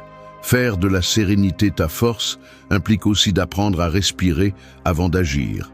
La respiration est le pont entre l'impulsion et la décision. Beaucoup de personnes prennent des décisions qui détruisent leur progression parce qu'elles agissent lorsqu'elles sont bouleversées. Au contraire, si tu t'entraînes à t'arrêter 3 secondes, à respirer profondément et à décider depuis l'esprit et non depuis l'impulsion, ta vie change complètement. La sérénité est une pause consciente qui te sauve des erreurs qui pourraient te coûter des relations, des opportunités et des années de croissance. La sérénité renforce également ta présence. Les gens respectent celui qui reste stable lorsque les autres perdent le contrôle. Ils observent ta façon de réagir, remarquent ta posture, remarquent ton autocontrôle. Sans dire un seul mot, tu envoies un message clair. Rien d'extérieur n'a la capacité de te déranger. Ce type de présence ne se feint pas, elle se construit. Et elle se construit en pratiquant la sérénité, même quand ce n'est pas facile, même quand la situation semble exiger une réaction impulsive, même quand le monde te pousse à perdre le contrôle. Un autre aspect fondamental est que la sérénité te permet de penser à long terme. On dit que l'esprit humain est comme une pièce sombre pleine d'objets que tu crois connaître, mais que tu n'as jamais vraiment vus. Et la méthode socratique est cette lampe de poche qui, lorsque tu l'allumes, n'éclaire pas seulement la pièce. Elle te force aussi à regarder ce que tu préférerais ignorer. C'est pourquoi les questions ont un pouvoir que la plupart sous-estiment. Une réponse peut te rassurer, mais une question peut te détruire ou te libérer.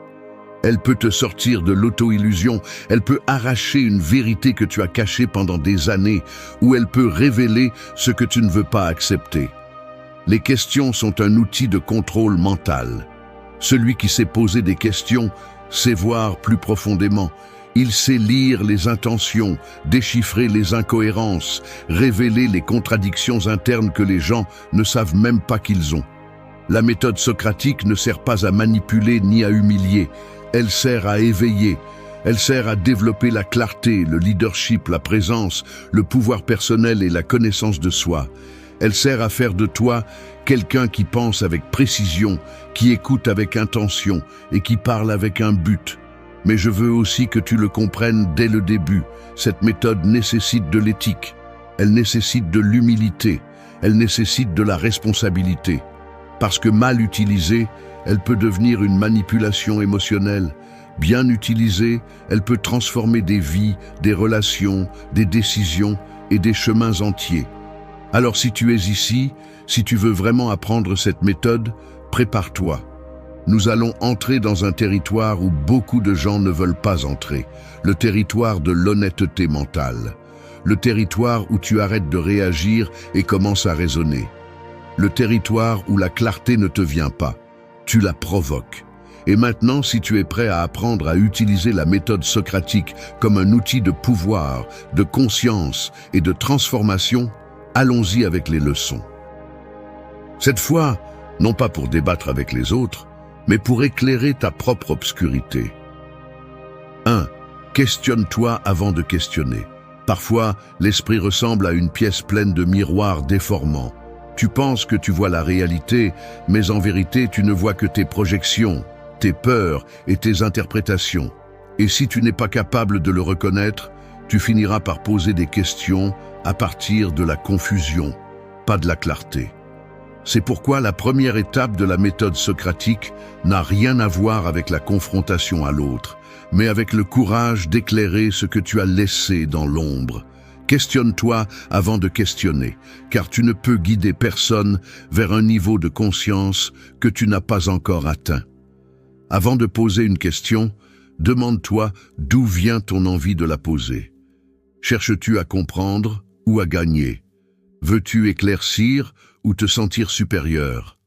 Beaucoup de gens se trompent en pensant qu'ils ne font que poser des questions, alors qu'en réalité, ils attaquent sous couvert de curiosité.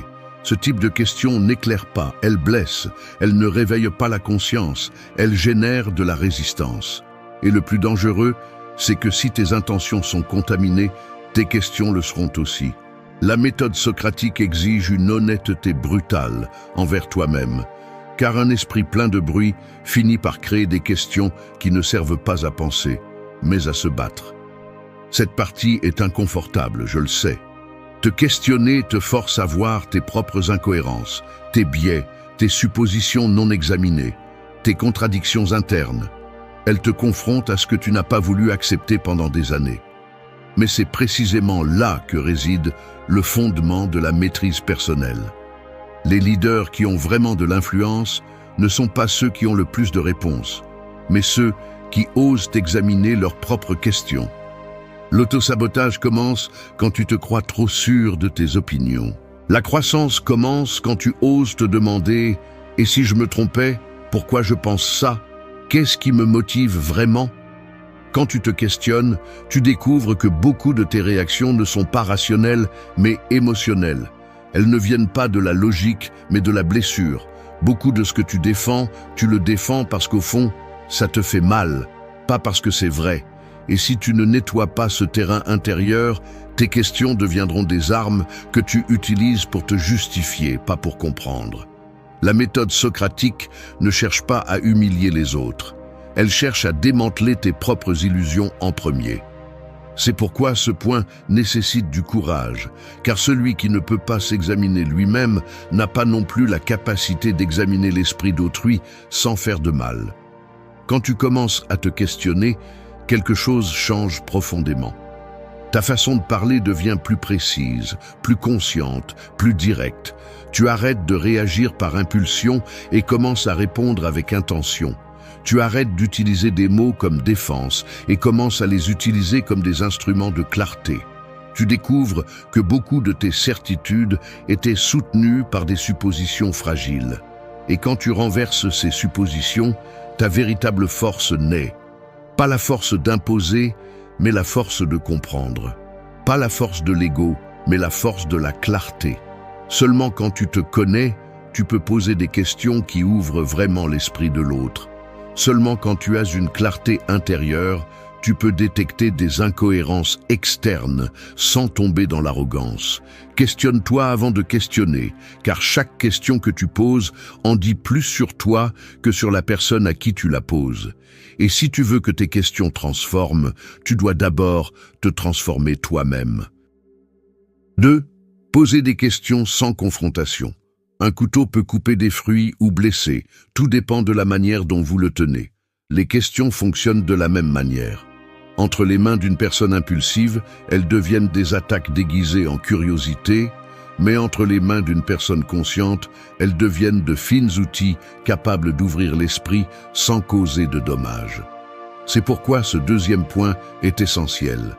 Poser des questions sans confrontation ne signifie pas affaiblir votre force, cela signifie la diriger intelligemment. La plupart des gens parlent pour s'imposer, très peu parlent pour comprendre. Et celui qui pose des questions calmement a toujours plus de pouvoir que celui qui répond sur la défensive. Lorsque vous posez des questions sans confrontation, quelque chose de curieux se produit. L'autre personne cesse de se sentir acculée et commence à réfléchir. Elle baisse sa garde, cesse de protéger son ego et devient capable de regarder sa propre idée sous un nouvel angle. C'est l'effet socratique. Socrate ne battait personne, il faisait simplement en sorte que la personne se confronte à ses propres contradictions. Et il y parvenait parce qu'il n'attaquait pas, ne défiait pas, ne provoquait pas.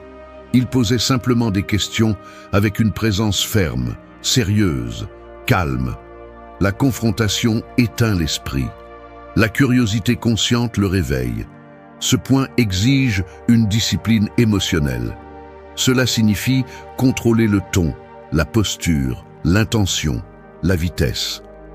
Il ne s'agit pas de rester silencieux ni d'être passif, il s'agit d'utiliser votre voix comme un outil de précision.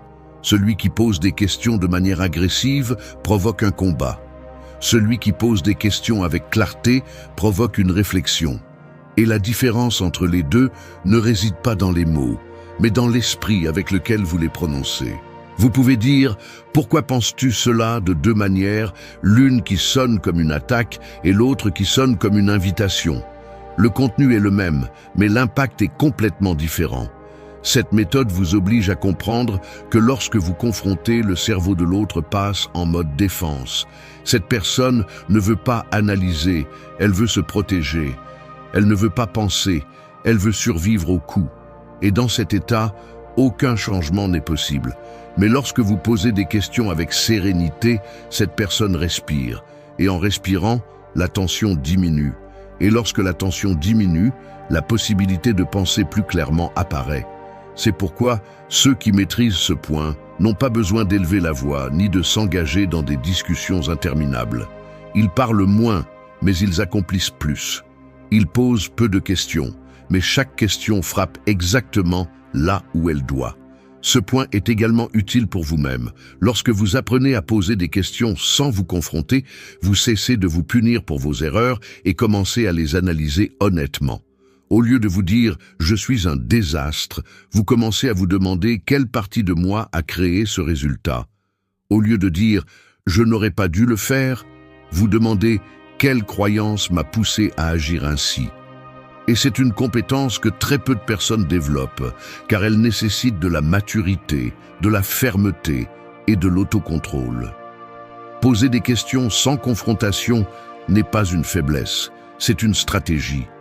C'est la maîtrise émotionnelle, c'est l'intelligence interpersonnelle, c'est savoir que vous n'avez pas besoin de gagner une discussion, vous avez besoin d'ouvrir un espace mental. Si vous voulez que quelqu'un voie son erreur, ne le frappez pas avec, amenez-le là avec curiosité. Si vous voulez que quelqu'un réfléchisse, ne le mettez pas au coin, accompagnez-le. Mais accompagnez-le avec fermeté, sans perdre votre autorité, sans affaiblir votre position. La méthode socratique ne cherche pas la soumission, elle cherche la clarté. Et la clarté n'apparaît que lorsque l'ego cesse de se sentir attaqué. C'est pourquoi ce point est si puissant. Parce que lorsque vous posez des questions sans confrontation, vous n'obtenez pas seulement des réponses plus honnêtes, vous construisez également du respect. 3. Révèle l'hypothèse cachée. Comme une ombre qui est toujours derrière toi, mais que tu remarques rarement. C'est ainsi que fonctionnent les hypothèses. Tu marches avec elles, tu parles à partir d'elles, tu prends des décisions basées sur elles, et pourtant tu ne les vois pas. Nous portons tous des idées que nous ne remettons jamais en question, des croyances que nous acceptons sans preuve, et des conclusions que nous répétons parce qu'elles semblent confortables. Dans chaque conversation, derrière chaque argument et au fond de chaque émotion, il y a une hypothèse qui soutient tout ce que la personne dit. Et la méthode socratique t'apprend à trouver cette ombre invisible. Non pas pour l'exposer avec cruauté, mais pour débloquer des niveaux de clarté que très peu atteignent. Révéler l'hypothèse cachée est comme tirer le rideau d'une pièce qui a toujours été dans la pénombre. Soudain, tu vois la poussière, tu vois les objets déplacés, tu vois ce que tu ignorais auparavant. Il n'est pas surprenant que beaucoup de gens préfèrent garder le rideau fermé. Questionner une hypothèse, c'est questionner la base de leur identité, de leur ego, de leur monde mental. C'est pourquoi ce troisième point est si puissant, mais aussi si délicat. Tu ne peux pas entrer en frappant. Tu ne peux pas pointer du doigt comme si tu avais toutes les réponses. Tu ne peux que guider avec précision pour que la personne elle-même puisse voir ce qui soutenait sa pensée sans le savoir. Chaque fois que quelqu'un affirme quelque chose avec force, demande-toi quelle idée il suppose pour soutenir cette affirmation. Quand quelqu'un dit « je ne suis pas capable », son hypothèse est « on ne peut agir que s'il n'y a pas de peur ». Quand quelqu'un dit « les gens déçoivent toujours », son hypothèse est « toutes les personnes doivent se comporter comme je l'attends ». Quand quelqu'un insiste sur le fait qu'il n'a pas le choix, son hypothèse est « les décisions difficiles ne comptent pas comme des décisions ». C'est de cela qu'il s'agit, ne pas seulement écouter les mots, mais ce que ces mots révèlent derrière. L'erreur de beaucoup est de répondre à la surface. Quelqu'un te dit « je ne peux pas changer » et tu t'épuises à essayer de le motiver. Mais le vrai problème est en dessous dans l'hypothèse qui soutient cette phrase. C'est pourquoi la méthode socratique ne confronte pas ce qui est visible, elle confronte ce qui est invisible. Et elle le fait avec une simple question. Qu'est-ce que tu dois supposer pour que ce que tu dis soit vrai? Cette question a le pouvoir de briser des structures mentales entières. Elle ne crie pas, elle n'humilie pas, elle ne provoque pas. Mais elle ouvre une fissure dans l'idée rigide et permet à la lumière d'entrer. Ce point te sert aussi à toi-même. Tes insécurités ont des hypothèses. Tes peurs ont des hypothèses. Tes schémas répétitifs ont des hypothèses que tu n'as jamais osé affronter. Chaque fois que tu te dis « je ne suis pas assez », demande-toi ce que tu supposes. Chaque fois que tu te dis « je n'arrive jamais à ce que je veux », demande-toi quelles règles absurdes tu appliques sans t'en rendre compte. Chaque fois que tu te convaincs que ça ne vaut pas la peine d'essayer, cherche ce que tu acceptes comme vérité sans preuve. Révéler l'hypothèse cachée te transforme en quelqu'un capable de démanteler sa propre prison mentale. Dans les conversations, celui qui écoute avec le plus de profondeur maîtrise ce point. Non pas celui qui parle le mieux, mais celui qui pense le mieux. Lorsque tu poses ce type de questions, l'autre personne s'arrête. Elle est déconcertée pendant un instant, car personne n'a l'habitude d'examiner ce qu'elle suppose. Ce petit silence est de l'or. Cela signifie que la question est arrivée là où elle devait arriver. Cela signifie que l'esprit s'est retrouvé face à face avec son angle mort, et à ce moment-là, quelque chose de précieux se produit. La conscience s'élargit. 4. Utilise le silence à ton avantage. Le silence est comme cette fissure dans une montagne qui, vue de loin, semble insignifiante, mais qui finit par fendre le rocher en deux avec le temps. Il ne fait pas de bruit, il n'attire pas l'attention, il ne s'impose pas, mais il a un pouvoir que beaucoup de personnes sous-estiment. Dans un monde qui craint le silence, le maîtriser te rend dangereux. Quelqu'un qui n'a pas besoin d'élever la voix pour contrôler la situation. Quelqu'un qui peut guider une conversation sans dire un mot. La méthode socratique comprend cela mieux que quiconque. Le silence n'est pas absence, c'est stratégie. Il n'est pas passivité, c'est maîtrise. Quand tu poses une question, et que tu gardes le silence, tu forces l'autre personne à réfléchir. L'esprit déteste les vides, c'est pourquoi il essaie de les combler. À ce moment-là, sans que tu la presses, la personne commence à examiner sa réponse, son argument, sa confiance en elle. Elle commence à écouter sa propre voix, elle commence à se remettre en question. Le silence fonctionne comme un miroir qui renvoie la question vers l'intérieur. Et c'est là que se produit la véritable transformation. Pas dans tes mots, mais dans ce que l'autre personne découvre en elle-même lorsque tu décides de ne pas interrompre son processus. Il est impressionnant de voir comment les gens réagissent lorsque tu fais silence après une question profonde. Certains sont mal à l'aise, d'autres changent de sujet, d'autres sont désespérés de justifier ce qu'ils viennent de dire. Mais tous, absolument tous, réfléchissent.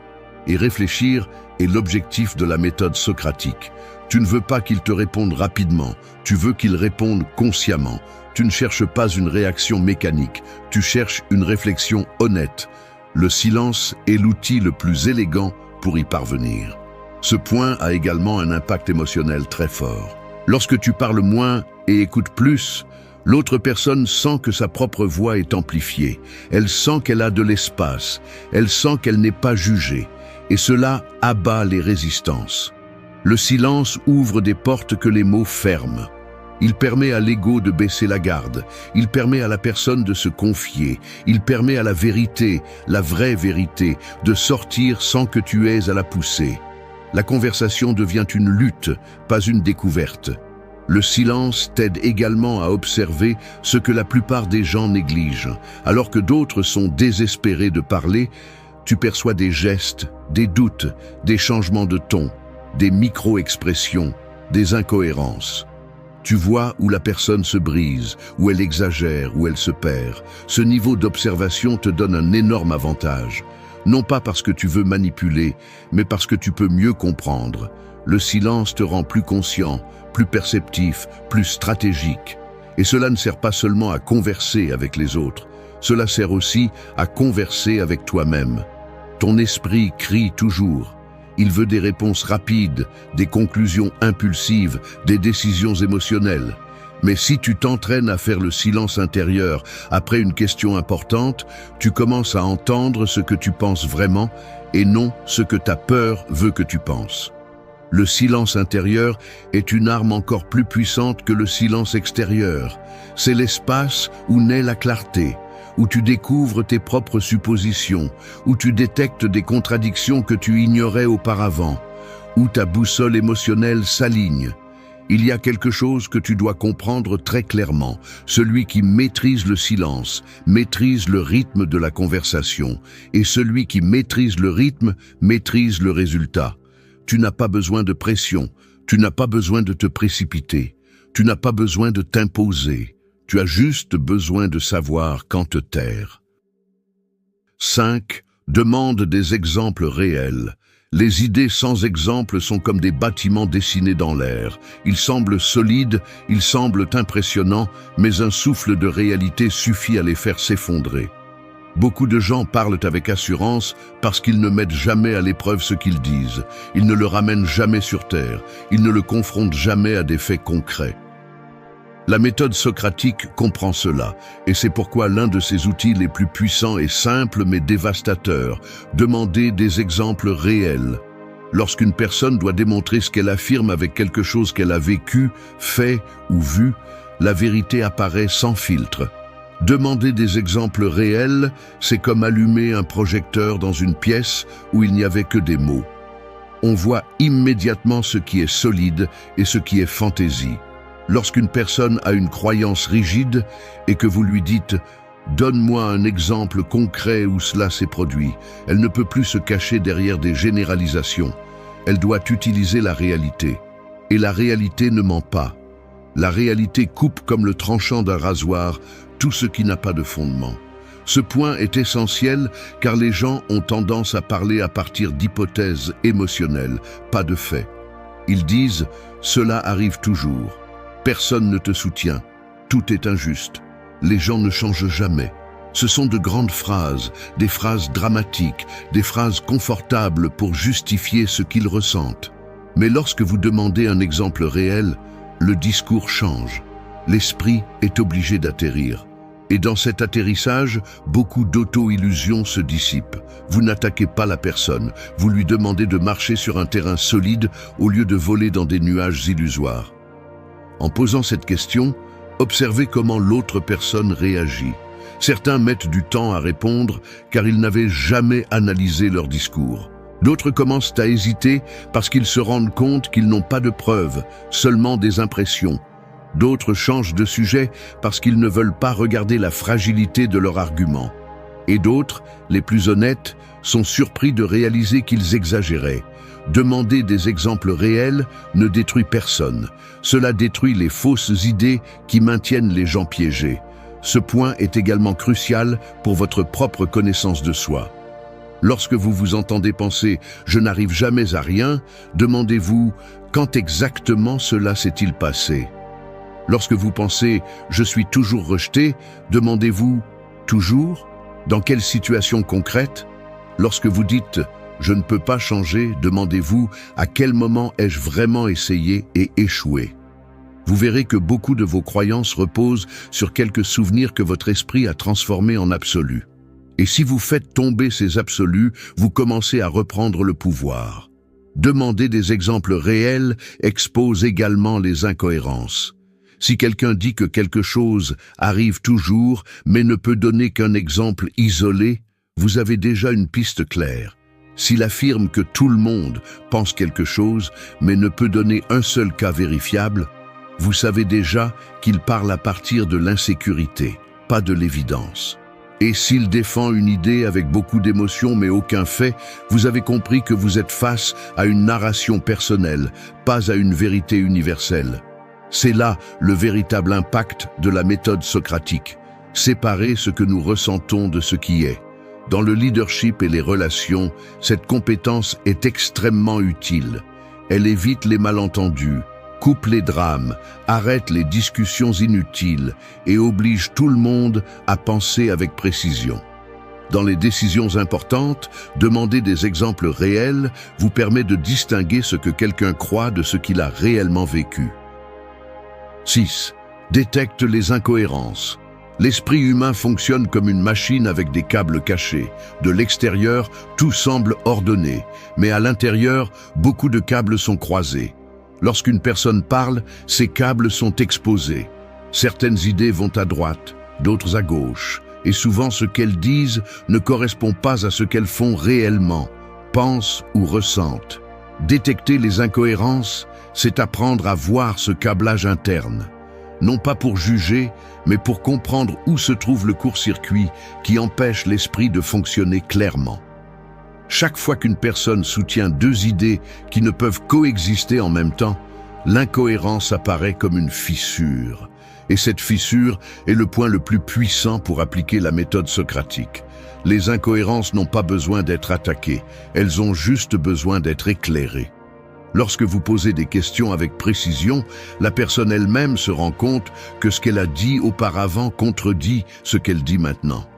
C'est un choc mental révélateur.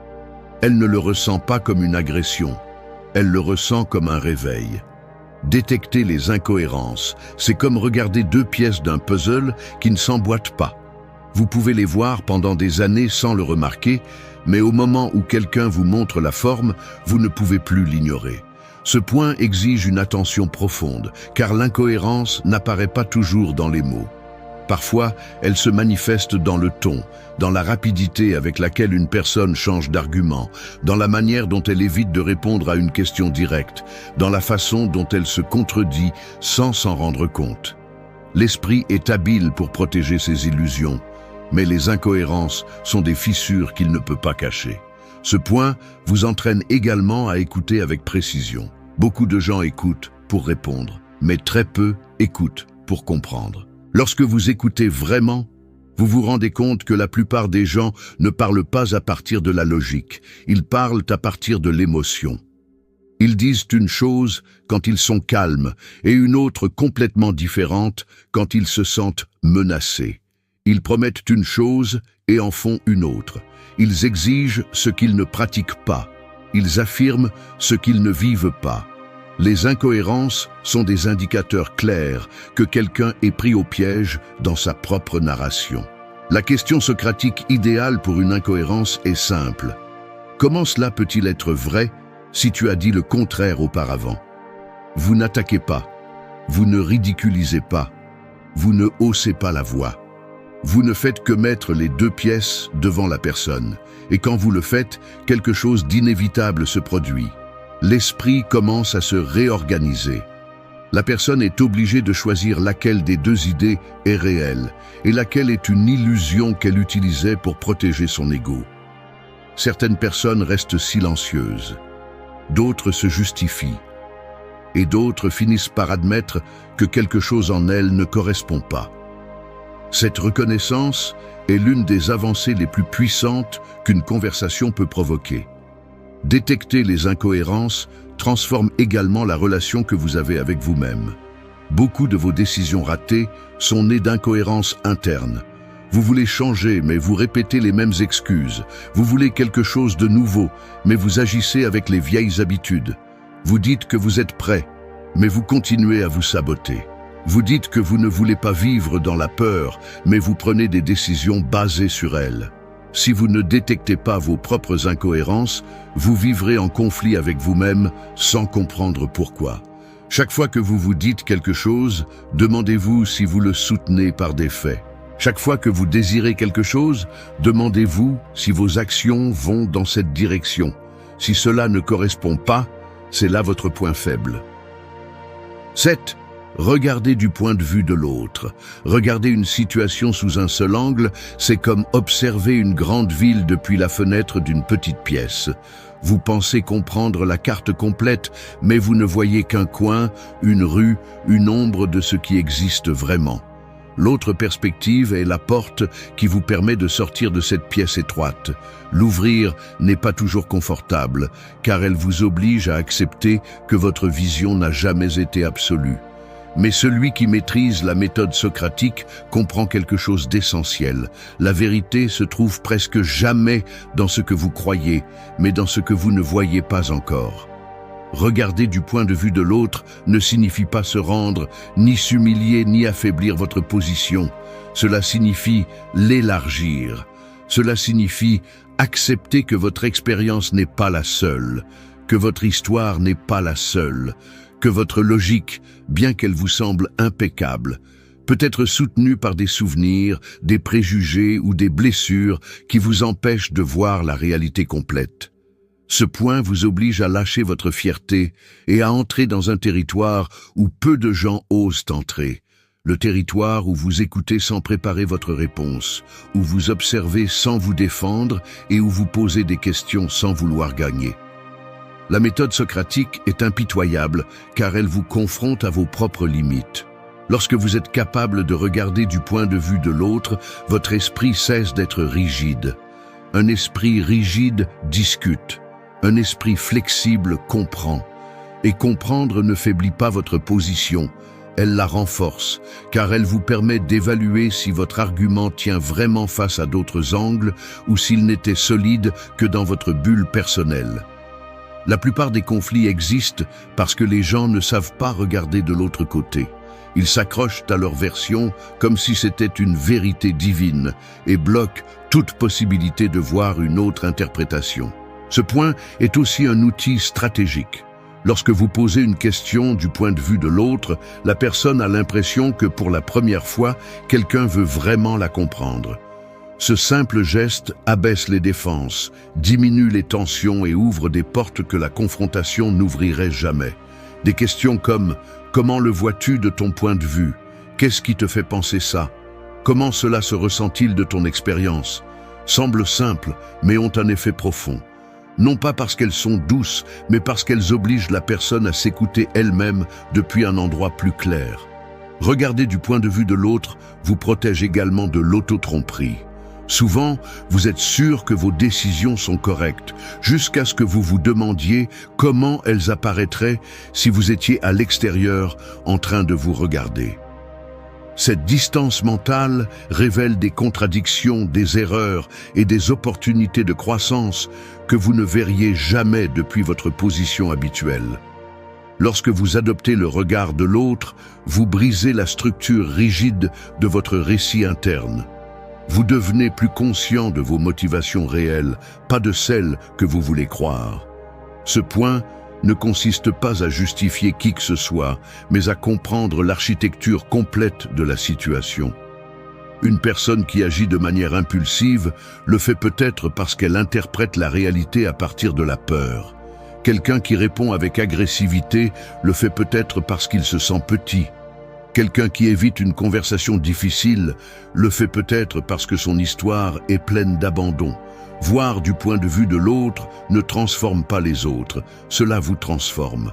Cela fait de vous une personne plus sage, plus difficile à provoquer, plus difficile à manipuler et beaucoup plus forte émotionnellement. Lorsque vous utilisez ce point pour poser des questions, les conversations deviennent profondes plutôt que superficielles. 8. Question pour éveiller la conscience. La conscience humaine est comme une pièce où la lumière n'entre que par une fente. Tu crois que tu vois tout, mais tu ne distingues à peine que des silhouettes. La méthode socratique ouvre cette fente jusqu'à la transformer en une fenêtre complète. Elle ne pousse pas, ne brise pas, ne force pas. Elle fait simplement quelque chose de profondément transformateur. Elle invite à regarder. Poser des questions pour éveiller la conscience, c'est utiliser des mots comme des clés qui ouvrent des portes internes que la plupart gardent fermées par peur, confort ou ignorance. Et quand cette porte s'ouvre, même pour quelques secondes, rien n'est plus pareil. Poser des questions qui éveillent la conscience ne signifie pas poser des questions compliquées ni paraître un philosophe distant. Cela signifie toucher la vérité sans agresser. Cela signifie aller droit au but, sans détruire la sensibilité de l'autre. Cela signifie regarder l'âme de la conversation et la diriger vers un éveil que la personne n'avait pas réussi à atteindre seule. Ce point est le cœur de la méthode socratique.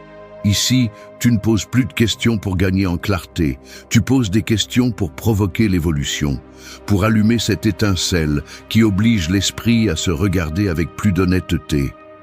Les questions qui éveillent la conscience partagent toujours une caractéristique. Elles obligent à penser en dehors de la narration habituelle.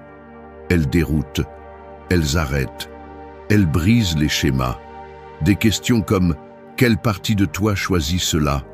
Qu'est-ce que tu crains qui se passe si tu changes ? Qu'est-ce que tu évites vraiment de voir ? Comment sauras-tu que ce que tu crois est vrai ? Quelle autre possibilité n'envisages-tu pas ?» Ce ne sont pas des questions douces. Ce sont des questions qui traversent la surface et frappent directement la racine. Et pourtant, elles ne confrontent pas. Elles sont fermes sans être violentes. Elles sont directes sans être blessantes. Ce type de question est puissant parce qu'il expose la vérité interne que la personne a gardée cachée, même pour elle-même.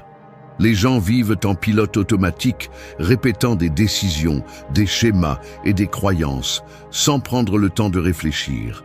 Quand tu poses une question qui éveille la conscience, tu interromps ce pilote automatique, tu l'arrêtes, tu l'obliges à regarder sa direction, et à ce moment-là, la personne cesse de réagir et commence à réfléchir.